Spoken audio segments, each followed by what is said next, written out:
صباح الخير عليكم او مساء الخير عليكم على حسب التوقيت والمكان اللي بتشوفوا منه الفيديو. اهلا بكم معايا وحلقه جديده من حلقاتنا على قناه سوبر مروه وزهره. بحبكم في الله حبايب زهره، صلوا على الحبيب المصطفى صلى الله عليه وسلم. واهلا بكم معايا. حط لايك للفيديو. الفيديو النهارده مختلف عن كل فيديوهاتنا. بصوا هو مش في المطبخ خالص بقى، النهارده حاجه مختلفه تماما. انا النهارده يعني بصوا حاولت ان انا بقدر الامكان ان انا اظبط دولاب الاولاد. طبعا ما شاء الله انا معايا كذا حد والبنات لوحدهم 3، فقلت الدولاب ده يبقى ليهم. ولكن يعني بصوا انا مش من الناس اللي بتحب حاجات كده فوق الدولاب، ولا بتحب اكياس وشنط مرميه جوه الدولاب.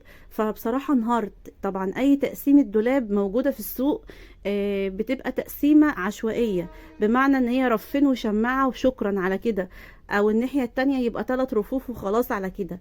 طيب اولا الرف العريض قوي التخين اللي انتوا شايفينه ده بيبقى نصه ضايع في الهواء. يعني بصوا يعني بيبقى في مسافه فيها، لو حطيتي فيها حاجات اللي هي المكان ده بتبصي تلاقي الحاجه فوق بعضها.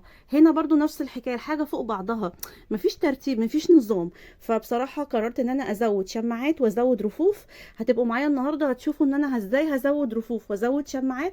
وانا عملت جزء هنا، ولكن هنكمل مع بعض عشان اللي حابب ان هو يعني ياخد نفس الفكره ويطبقها بجد قد ايه هتنفع في دولاب الاطفال او الدولاب على فكره الكبير كمان بتاع اوضه النوم. طيب انا مبدئيا هنا زي ما انتم شايفين شنط الحاجه مش متقسمه. فقررت ان انا اعمل رف هنا. انا حطيت الخشبتين اللي هجيب عليهم رف. طبعا هروح لنجار اخليه يقطع لي نفس مقاس الرف ده. اي نوع من انواع الخشب الكويس يعني اخليه يقطع لي رف نفس المقاس ده واحطه. انا اهم حاجه ان انا عملت السدابه او الزاويه اللي هيقعد عليها الرف اهي. تمام، هوريكم دلوقتي ازاي عملتها بالغيره وكمان بالمسامير وهنا. فطبعا لسه انا هجيب الرف، ولكن هنا زودت شماعه. الدولاب اصلا كان عباره عن الرف اللي انتوا شايفينه والشماعه بس فقط كده، وكان تحت هنا مفيش الشماعه دي انا اللي عملتها. كان طبعا تحت في كركبه كتير قوي بقى اللي هي شنط فوق بعضها واكياس وحاجات ملهاش لازمه. قسمت الضرفه دي عملتها زي ما انتم شايفين شماعتين كده. هي كانت شماعه انا زودت التانية. اشتريت ايه؟ اشتريت اللي هي البتاعه دي كده ب5 جنيه اهي. جوز وفرد يعني الناحيتين، الناحيه دي والناحيه دي ب5 جنيه. وطبعا كان عندي مواسير من دي زياده، واللي ما عندهوش المتر مش غالي يعني المتر ب15 جنيه تقريبا. فانا كان عندي من دي زيادات يعني قطعت منها ده بتاع الستاير، فقطعت منه وعملت الشماعه دي.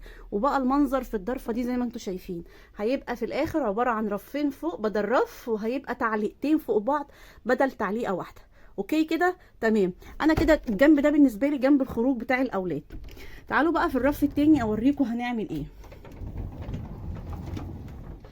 انا عندي هنا كان 3 رفوف زي ما انتم شايفينه، والجزء اللي تحت ده بالنسبه لي الرف عريض جدا لمرحله ان هو لما اعمل عمود من الملبس كده بالشكل ده اولا بيقع، ثانيا بيبقى في اماكن فيها فاضيه مش مستغليه جوه الدولاب. فقررت ان انا هضم شويه الرف اللي تحت. يعني الرف ده هنزله سنه. ربطت اول جنب وهربط معاكم الجنب التاني. بجيب الخشب ده بقطعه نفس المقاس بتاع السدابه دي اهي، وبعدين بثبته بمسامير وغيرها. هوريكم كل حاجه دلوقتي وانا بعمل الناحيه دي. لسه ما عملتش الناحيه دي.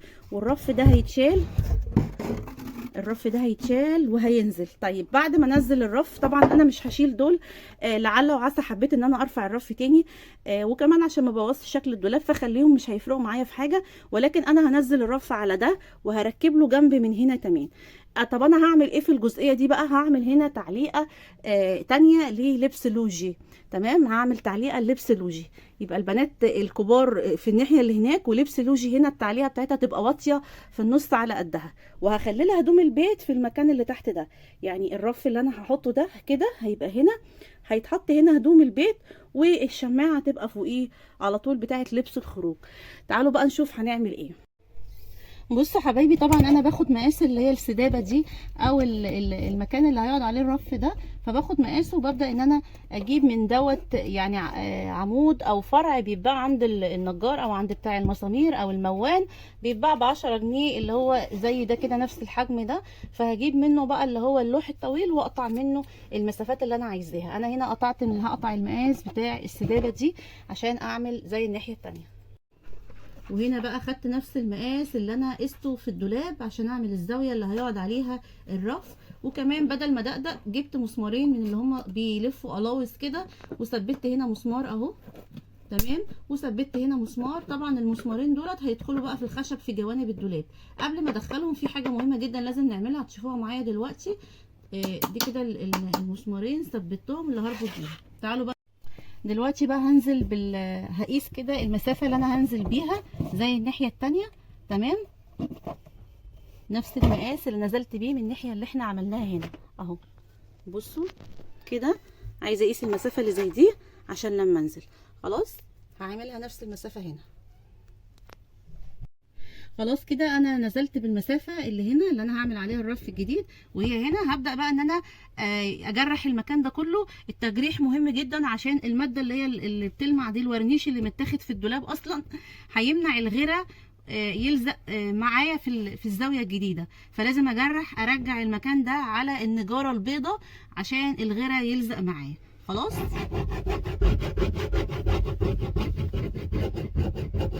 انا بجرح بطريقه عشوائيه كده عشان خاطر الغيره بس مش اكتر يعني.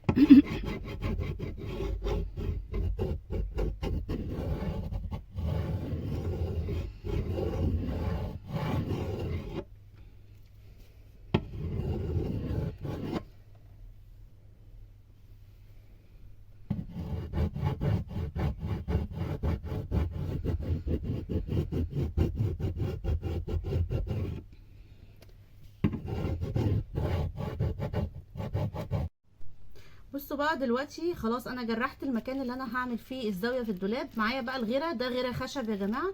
الغيره ده انا جايبه الشويه دول ب10 جنيه عشان اعمل منهم كل الزوايا اللي انا محتاجه اعملهم. خلاص يعني مش لازم تجيبي بقى برطمان ولا تجيبي كيلو على بعضه، ده غيره خشب اهو. انا جايبه دول ب10 جنيه. هبدا اخد منهم واحط هنا كده. ده المكان اللي هيلزق في الدولاب قبل ما اربط المسامير. يعني احنا هنأكد على الزاويه دي بمسامير وكمان غيره، مش غيره بس ولا مسامير بس، مسامير وغيره. هتمشي الغيره كده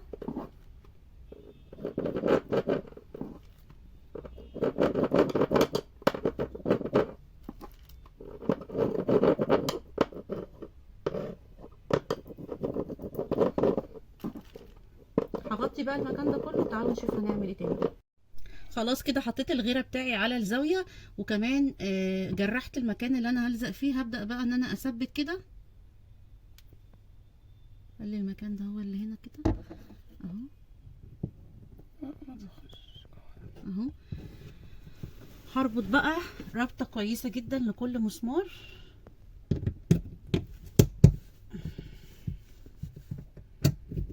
طبعا ايدي بقى بقت متبهدله ولكن يعني النتيجه بتفرح يعني. نثبت المكان، اهم حاجه ما يتغيرش الوضع كده.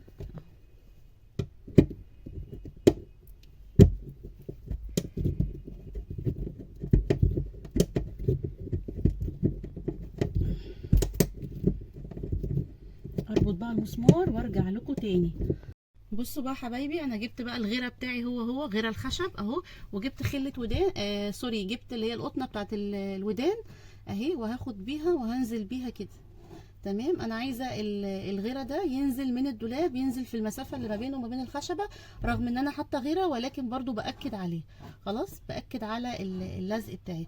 بس انا اوريدي حاطه معاكم الغيره في الخشبه من ورا او في الزاويه من ورا قبل ما اربطها بالمسامير.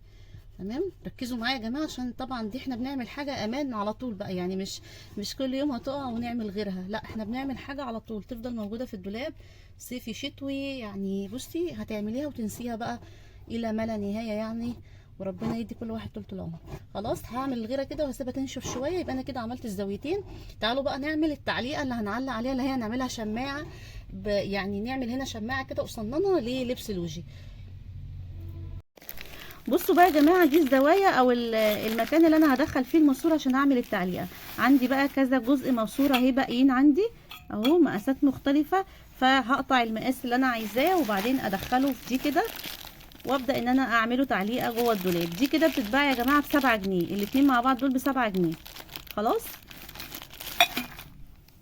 بصوا احمد اهو بقى بيساعدني، ربنا يخليهولي، هيقطع لي المقاس اللي انا عايزاه من الماسوره وبعدين نركبه. قطعت المقاس اللي انا عايزاه وهركب بقى الزاويه.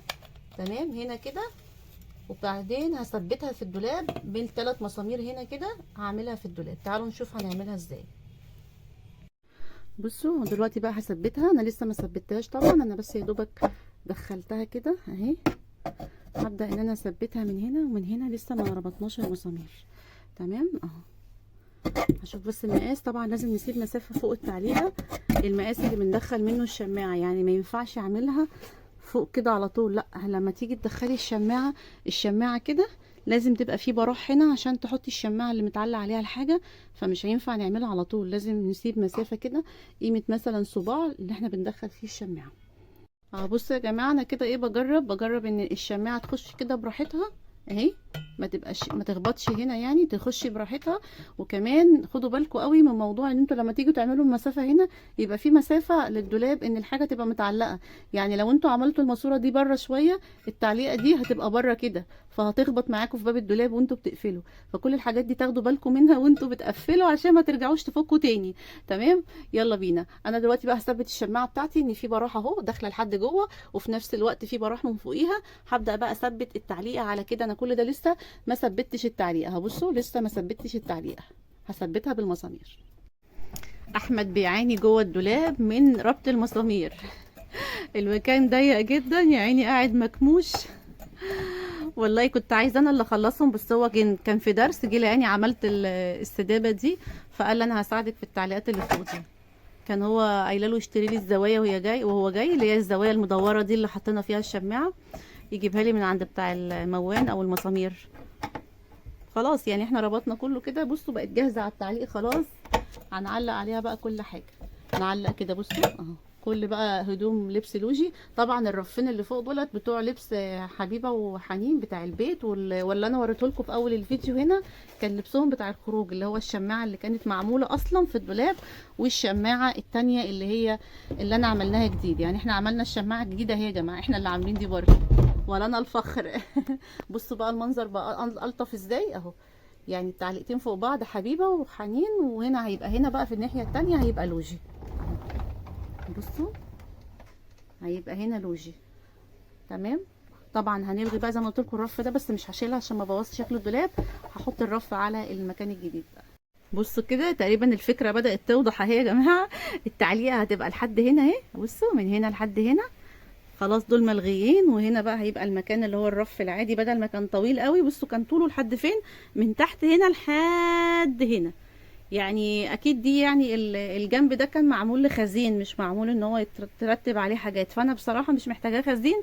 انا هعمله رف لبس البيت، وهعمل هنا تعليقات الخروج بتاعت لوجي، وفوق هنا لبس البيت بتاع اخواتها والخروج بتاعهم في الناحيه التانية.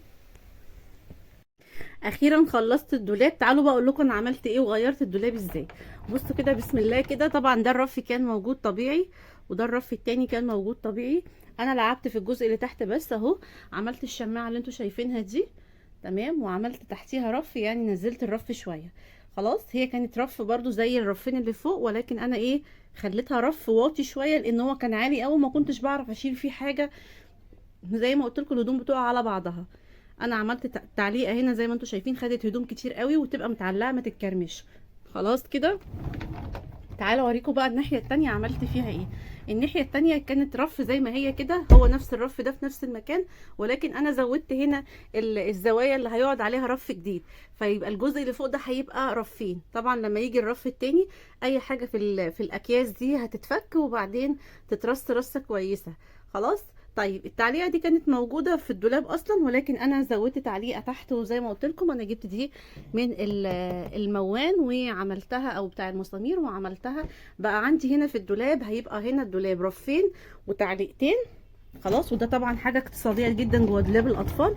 وهنا هيبقى 3 رفوف وتعليقه كمان، يبقى الرف فيه 3 او الدولاب فيه 3 تعليقات ورفوف كتير. هو ده الفيديو النهارده. حط لايك كتير للفيديو، والفكره دي بعتوها لكل ام وكل يعني بنوته كده نفسها تعمل دريسنج روم في دولابها بدون ما تعمل دريسنج. يعني انا كده خلصت الفكره. اهم حاجه الفكره نفسها، مش لازم تكون دريسنج معمول عند حد، لا ممكن كمان تغيري الدولاب وتخليه دريسنج انتي وتظبطيه. طبعا الكلام ده ينفع كمان في اوضه النوم الكبيره. حط لايك للفيديو، بشكركم جدا، وما تنسوش اللايك يا حبايبي، وكل سنه وانتم طيبين.